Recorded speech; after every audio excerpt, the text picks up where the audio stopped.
Hi, this is Paul Pajo, and this is my public service announcement about Creative Commons.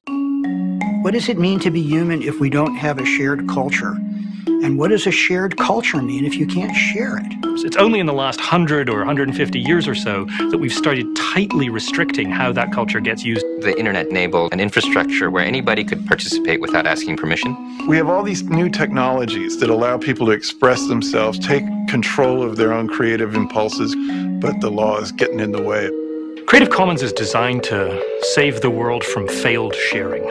People who actually want to share stuff, who put it up on the web because they want to share it under certain terms. So we wanted to create a simple way for creators to say to the world, here's the freedom that I want to run with my creative work. Here are the things you're allowed to do. Can I reproduce it? Can I copy it? Can I put it in my textbook? Can I use that photograph? Can I make a new version of it? Creative Commons gives tools to creators to make a choice about copyright. Creative Commons license can cover anything that copyright covers. Every license says, you need to give me attribution. I created this, give me credit for the work I did. The basic choices are commercial use or not. Can you make derivative works, versions, adaptations, or not?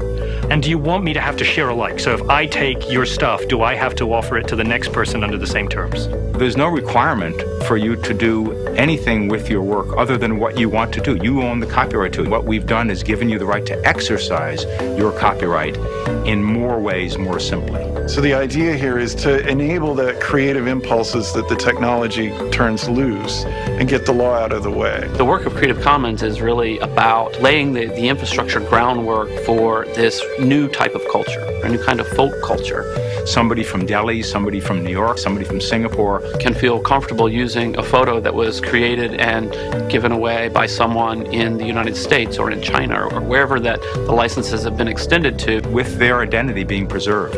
Which means that people can actually create new kinds of things, come together and build things. Mashups that people can do with people's Flickr photos. And CC Mixter has allowed artists to make music together. It's really about creativity and connection. Access and control. From amateurs who simply, for the love of what they're doing and they want to share it and they want other people to be able to make use of it, to commercial organizations. In the end, this will have a very successful place in the for-profit economy. Creative Commons is the bridge to this future. Is you got to move away from thinking about content to thinking about communities. Communities that develop around content, and the sharing that the licenses allow enable these communities to come together. A physical commons is like a park where anybody can enter equally. A commons with intellectual works is actually much freer. It really is going to be the pillar for communications between people, cultural exchange. A space for more speech, more free expression. And that's the kind of commons we're trying to create.